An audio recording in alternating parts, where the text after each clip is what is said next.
Halo guys, kembali lagi di channel Yender.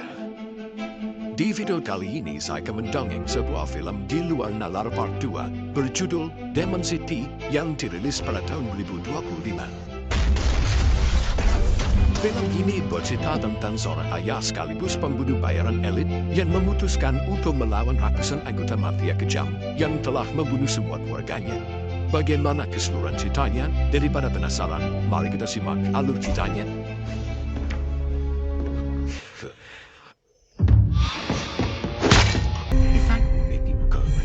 Berawal dari seorang pembunuh bayaran elit bernama Sakata yang sedang ngasai pedang andalan di bengkel rahasia miliknya. Pada malam ini juga, Sakata mendapatkan job untuk membasmi mafia Yakuza yang sudah menguasai kota Shinjo selama puluhan tahun. Dan usut punya usut, pekerjaan ini adalah pekerjaan terakhir Sakata karena ia berniat untuk pensiun. Seperti biasa sebelum mangkat, Sakata mokel bapau kacang hijau untuk menambah energinya. Lalu setelah itu, ia pun pergi ke sarang Yakuza menggunakan mobilnya.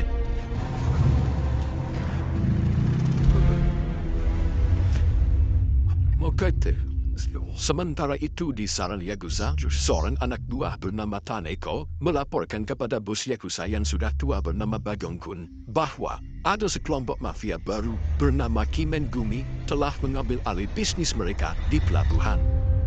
Mafia Kimengumi itu menyampaikan kalau mereka tidak akan patuh lagi terhadap Yakuza, bahkan berniat melawan balik mereka.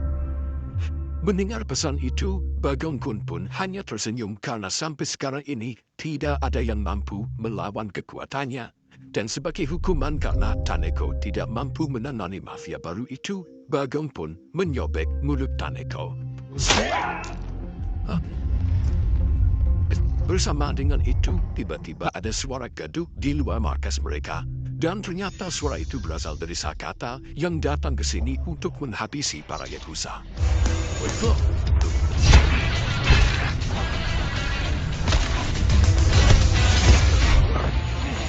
Dengan berbekal lading yang dimotif seperti pedang milik Kratos, Sakata pun berhasil membunuh puluhan anggota Yakuza.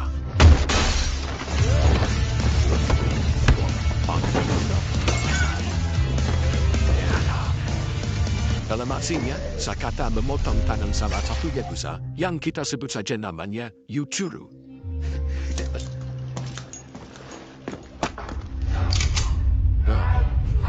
Setelah mengalahkan semua anak buah Bagong-kun, kini giliran Bagong-kun yang menjadi incaran Sakata.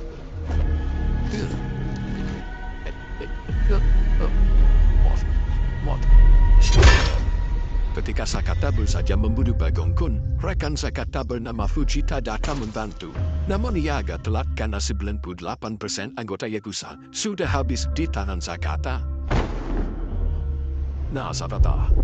Selesai itu, Fujita menanyakan Sakata tentang niatannya untuk berhenti menjadi pembunuh bayaran. Namun Sakata hanya diam saja dan pergi dari lokasi kejadian. Sakata kemudian pulang ke rumahnya, di mana ia langsung disambut oleh istri dan putrinya tercinta. Si istri bernama Aoi, si putrinya yang bernama Ryo. Jadi ternyata, keluarga kecil inilah yang menjadi alasan kenapa Sakata ingin pensiun dari pembunuh bayaran.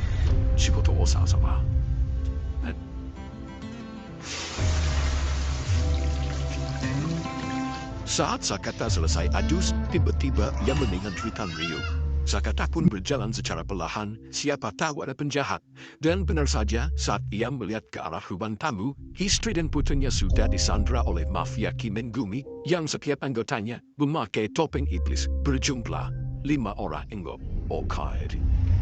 Dan terungkaplah bahwa mafia Kimengumi inilah yang mempekerjakan Sakata dan Fujita dalam membasmi Yakuza. Namun mereka tak sudi jika Sakata pensiun. Karena Sakata memiliki kemampuan luar biasa dalam membunuh, bahkan sering disebut sebagai iblisnya kota Shinjo. Di sini Sakata mencoba melawan salah satu anggota yang menangkap Ryo. Sakata mengurungkannya karena nyawa istrinya dalam terancam, dalam bahaya. Sakata lalu memohon kepada Master Kimengumi agar melepaskan keluarganya. Tetapi mengingat Kimengumi memiliki hukumnya sendiri, mereka pun membunuh istri Sakata dan juga putrinya, tepat di hadapan mata.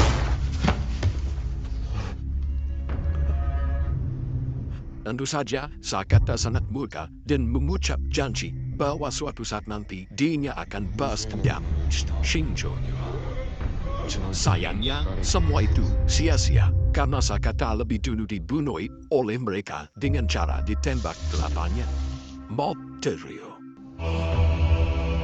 Setelah kejadian itu, muncullah berita yang sudah disetting Kimengumi bahwa kematian Aoi dan Ryo disebabkan oleh Sakata sebelum akhirnya Sakata mengakhiri hidupnya sendiri. Ujuk-ujuk 12 tahun kemudian, Sakata entah mengapa ternyata masih hidup. Namun ia lumpuh karena jaringan sarafnya rusak akibat ditembak di bagian kepalanya. Ia lalu dijemput oleh Fujita yang kini memiliki ajudan bernama Badrul.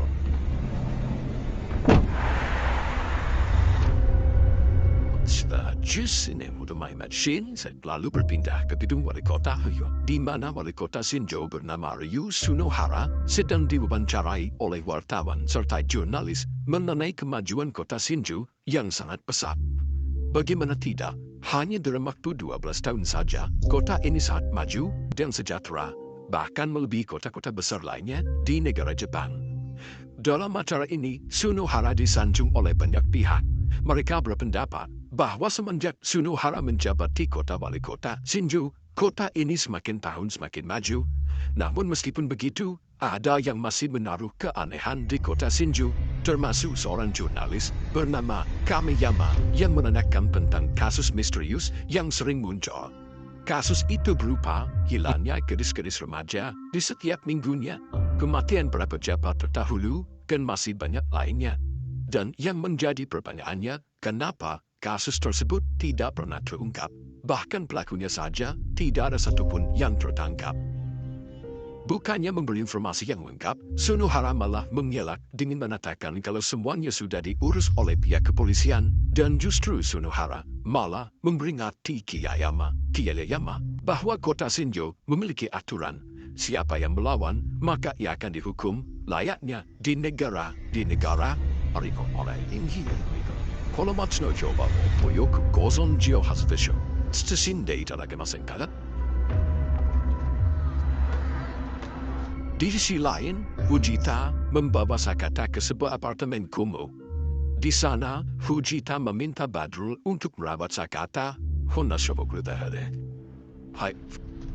Pada suatu malam saat Badrul baru saja ngajak Sakata jalan-jalan, tiba-tiba ada seorang pria yang menyerang Sakata dengan pisau. Pria itu ternyata Yutsuru yang dulu tangannya ditugal oleh Sakata. Tetapi niat hati ingin balas dendam, Yutsuru justru merasa kasihan dan akhirnya memilih untuk pergi. Sementara itu, Kamiyama yang merupakan jurnalis teladan masih belum menyerah untuk mengungkap kasus misterius. Ia bahkan menyewa Taneko, mantan anggota Yakuza, untuk mencari informasi tentang Kimengumi yang diduga sebagai dalang semua ini. Setelah mendapatkan informasi dari Taneko, tiba-tiba salah satu anggota Kimengumi muncul.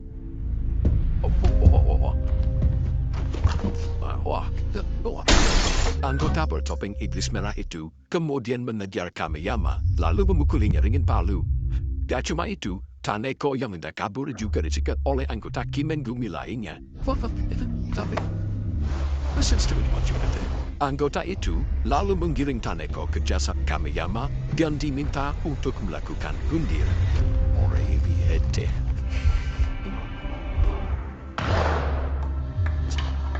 Sementara itu, Fujita yang sedang main TikTok mendapatkan telepon dari Badrul bahwa Sakata masuk rumah sakit setelah ditikam oleh Yutsuru. Sedang Sakata yang lagi dirawat dijaga oleh dua polisi. Dua polisi itu lalu dihampiri oleh atasannya bernama Shinosuka yang memberi mereka uang 10.000 untuk beli pedoyo. Setelah keduanya pergi, Shinosuka masuk ke ruangan Sakata dan terungkaplah bahwa Shinosuka adalah salah satu anggota Kimengumi yang dulu ikut dalam pembunuhan keluarganya. Kedatangan Shinosuka tentu saja untuk membunuh Sakata setelah mendapatkan perintah dari sang master tentang Sakata yang masih hidup. Ia lalu memasukkan racun ke infus Sakata. Namun saat Shinosuka hendak mengambil gambar kematian Sakata, Sakata secara ajaib turun dari kasur. Ia kemudian mencoba menyerang Shinosuka dengan penuh emosi. Dan siapa sangka, emosi inilah yang membuat saraf stroke Sakata mulai sembuh dikit demi sedikit.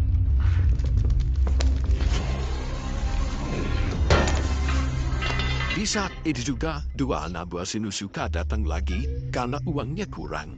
Dan untuk menutupi perkelahian tadi, Shinosuka pun berbohong kalau Sakata ujuk-ujuk tipu-tipu di kasur. Ketika salah satu polisi itu mulai curiga dengan tingkah Shinosuka, Shinosuka lebih dulu membunuh polisi tersebut. Sedang satunya lagi, ternyata bagian dari Kimenkumi. Di sini, Shinosuka mengira kalau Sakata tidak akan mau melawan lagi. Namun siapa sangka ternyata Sakata masih sempat-sempatnya melawan mereka berdua. Bahkan berhasil membuat anak buah Shinosuka wawah dari lantai atas. Sakata lalu lanjut membunuh Shinosuka dengan cara mentekik menggunakan selimut.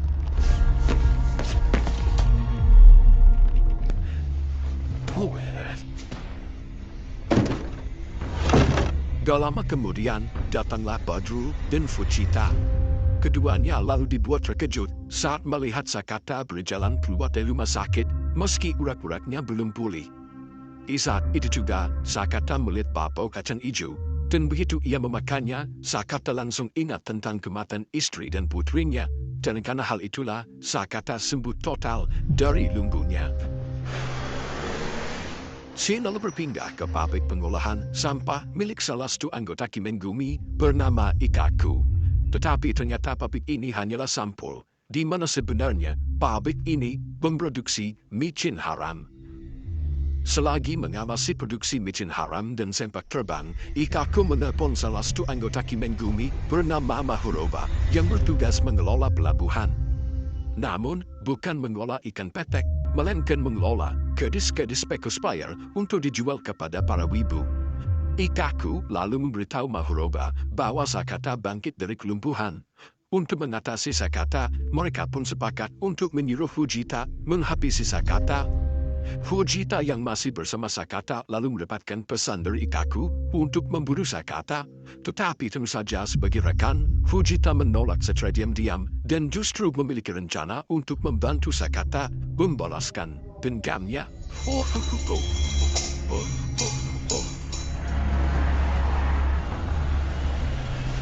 Fujita dan Badrul kemudian pergi ke pabrik pengolahan sampah. Sesampai di sana, Fujita menyerahkan Sakata yang sudah dibungkus kantong mayat agar Ikkaku percaya kalau Sakata sudah mati di tangannya. Setelah para anak buah Ikkaku membawa mayat Sakata ke mesin penggilingan, barulah Fujita pergi dari pabrik. Namun begitu Sakata hendak melewati mesin penggilingan, ia keluar dari kantong mayat dan mulai melawan para anak buah Ikkaku.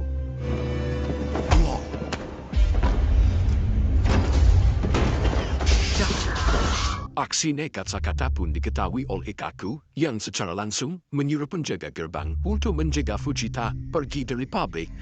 Penjaga itu kemudian langsung menembak Badrul dan Fujita. Namun saat penjaga itu hendak mengecek mayat Fujita, Fujita ternyata masih hidup dan langsung menembak mati penjaga tersebut.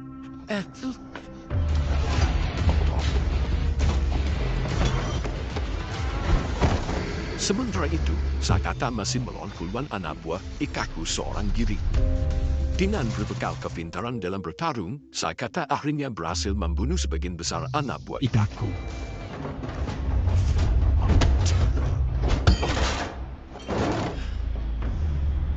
Ketika Sakata mencari Ikkaku, ternyata Ikkaku sudah ada di luar pabrik, di mana Ikkaku secara langsung meledakkan pabriknya untuk membunuh Sakata.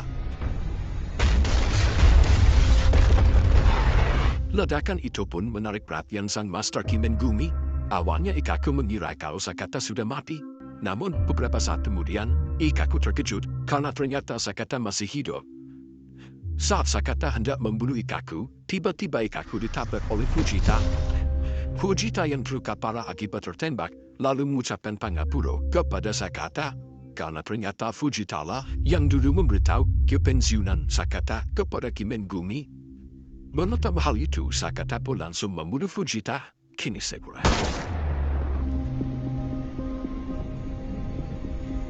Selesai itu, Sakata lanjut menyiksa Ikaku di dalam kapal.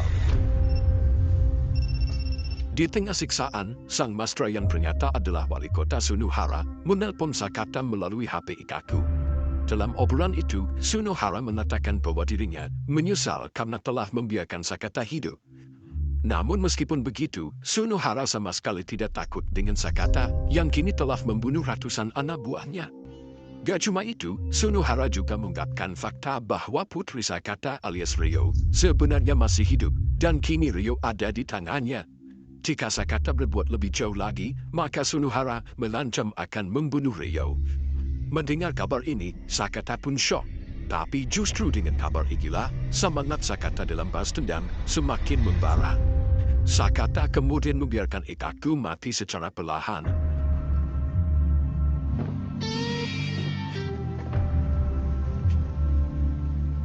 Di sisi lain, kita lalu dipihakkan dengan Ryo yang kini sudah mendidik gadis SMA.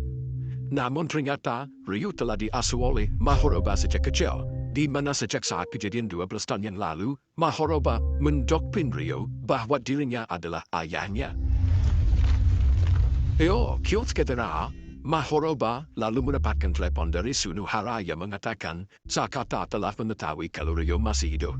Maka dari itu Sunohara meminta Mahoroba agar berhati-hati, siapa tahu Sakata datang ke apartemennya untuk membawa kembali Ryo. Seogoto Shinjo ni kanarazu mitsukimasu. Hai. Sementara itu, Sakata pergi menemui mantan polisi yang dulu pernah menjadi informannya bernama Yoshifumi Takigawa. Kedatangan Sakata ke sini tentunya untuk mencari informasi tentang Kimengumi, dan karena dulu Takigawa pernah ditolong oleh Sakata, ia pun memberitahu banyak hal tentang Kimengumi, bahkan alamat-alamat para anggota Kimengumi. Takigawa juga menunjukkan video pembunuhan Kimengumi 12 tahun yang lalu terhadap pemilik perusahaan security kota Shinjo, di mana setelah pemilik perusahaan itu dibunuh, perusahaannya diambil alih oleh Mahoroba. Jadi saking berkuasanya, kelima anggota Kimengumi ini mengambil alih perusahaan-perusahaan besar, bahkan interaksi kepolisian. Dengan begitu, tidak ada lagi yang berani menantang Kimengumi. Mengetahui Mahoroba ada di kantor perusahaan security, Sakata pun langsung pergi ke sana. Suide, kono tuwa ga Shiroi-san no yobine. Sesampai di sana, Sakata mulai membunuh beberapa anak buah Mahoroba. Sakata lalu masuk ke ruang Ryo berada, namun Ryo bersembunyi. Sampai akhirnya Sakata melihat foto-foto Ryo bersama Mahoroba. Di waktu yang sama Mahoroba datang, tapi karena melihat ada Ryo, Mahoroba pun menyembunyikan pistolnya dan pura-pura tidak kenal dengan Sakata.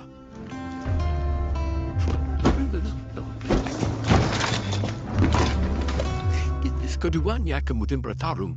Di tengah pertarungan, Ryo tiba-tiba memanah Sakata, dan di detik inilah Sakata melihat putrinya setelah sekian lama berpisah. Namun, yang bikin Sakata sakit hati, Ryo malah manggil Mahoroba sebagai ayahnya. Mahoroba lalu sengaja melempar Sakata keluar dari jendela, yang kemudian Sakata diselamatkan oleh Takigawa menggunakan mobilnya.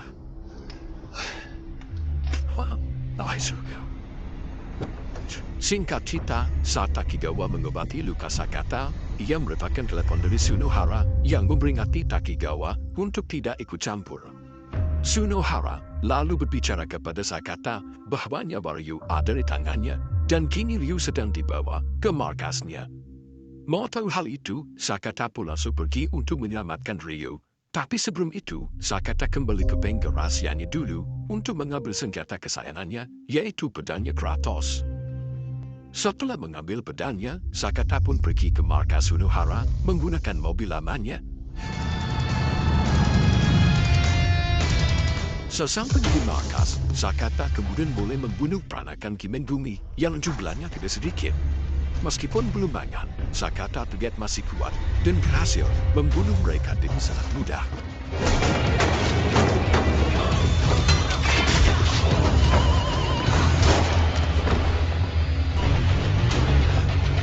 Sakata lalu lanjut membantai panakan Kimengumi yang ada di tangga.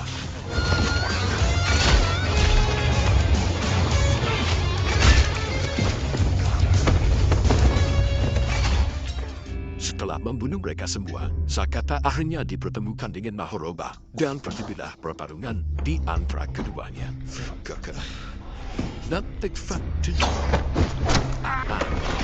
Di dalam pertarungan itu, Sakata teringat bahwa Mahoroba lah yang telah menembak Metoi istrinya.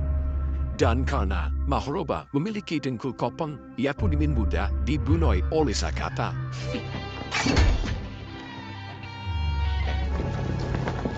Selesai itu, Sakata naik ke lantai atas untuk menemui Ryo. Sebelum Sakata mengatakan fakta yang sebenarnya, tiba-tiba ia dipentul oleh anggota Kimengumi bertopeng hipis merah sampai pingsan. Sakata kemudian dibawa ke hadapan Sunohara. Di situ, Sunohara bercerita sedikit tentang iblis yang akan muncul setiap 55 tahun sekali di kota Shinjo. Meskipun cerita ini dianggap sebagai mitos, tetapi Sunohara percaya kalau nantinya iblis itu akan muncul dan tugas Sunohara adalah untuk membunuh iblis tersebut. Awalnya Sunohara mengira kalau Sakata adalah iblisnya, namun setelah melihat Sakata berhasil ditangkap dengan mudah, ia pun menganggap kalau Sakata hanyalah manusia biasa. Ketika Sunohara hendak membunuh Ryo, tiba-tiba Takigawa datang sambil menembak ke segala arah. Ryo pun mengambil kesempatan ini untuk lari ke arah Takigawa. Sedang Sakata bangkit kembali dan mulai melawan anggota Kimengumi bertopeng iblis merah bernama Jin.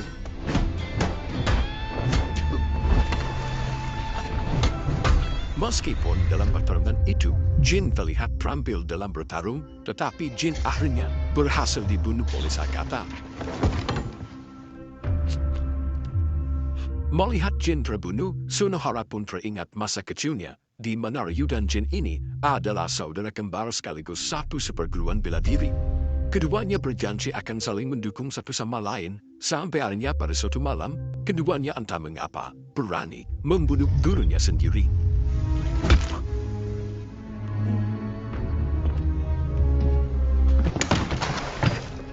Kono Shinjo Miraf.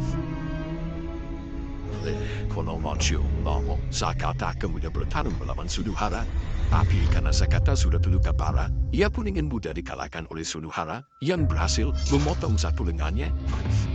Meskipun hampir mirip Abus Buntung, Sakata sama sekali tidak menyerah. Ia tidak sudi jika anggota terakhir Kimengumi ini masih hidup.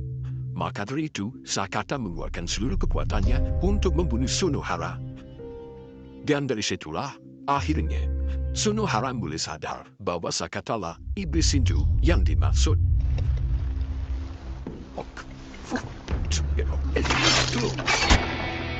Setelah Sunohara terbunuh, Ryo kembali untuk menyambut ayahnya yang asli. Ryo akhirnya ingat bahwa Sakata adalah ayahnya. Di saat itu juga, Mahoroba yang ternyata masih hidup datang. Untungnya, sebelum Mahoroba mencapai Ryo, ia lebih dulu dibunuh oleh Sakata. Kini Sakata pun lega karena telah membunuh semua anggota Kimengumi. Tetapi karena terlalu banyak mengeluarkan darah, Sakata pun dipelukan Ryo. Saat petugas medis datang dan mengangkut tubuh Jin, ternyata Jin masih hidup. Singkat cerita, 1 tahun kemudian, Jin yang masih hidup menggantikan posisi Sunohara sebagai wali kota.